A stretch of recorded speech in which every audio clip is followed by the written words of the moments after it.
partie de notre quotidien depuis un certain nombre d'années. Quand on cherche notre chemin, on pose la question à Google Maps. Quand on a une question de recherche, on peut voir Google.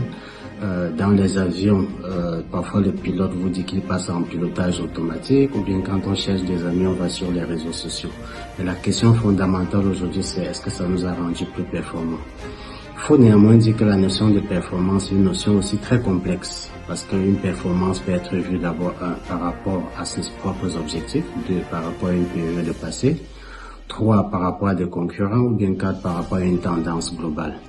Donc, loin de s'étendre sur cette question philosophique, on doit tous avouer quand même que l'IA nous a rendus plus efficaces jusque-là.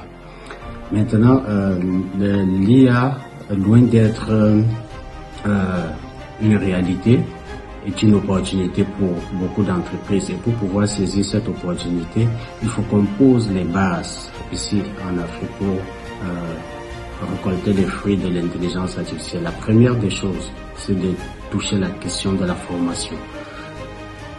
Comment est-ce que nos enfants vont être formés demain, sachant que l'IA peut traiter leurs devoirs? Comment est-ce qu'on va les préparer pour des métiers qui peuvent être remplacés par l'IA? Qui va même les former? Nous ou bien l'intelligence artificielle?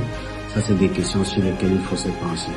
La deuxième chose, c'est la sensibilisation. Nos dirigeants, nos gouvernements, comment est-ce qu'ils vont intégrer l'IA dans le processus décisionnel et dans la vie de tous les jours?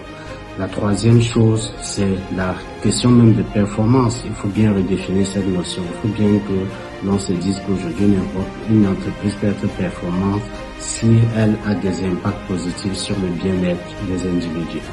Et la dernière chose à laquelle il faut penser, c'est que l'IA en elle-même contient la question des ressources humaines, la technologie, qui sont 2 choses qui ont manqué aux entreprises africaines jusqu'aujourd'hui.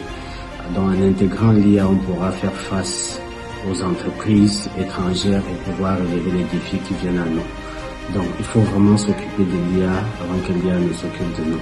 Merci pour votre attention.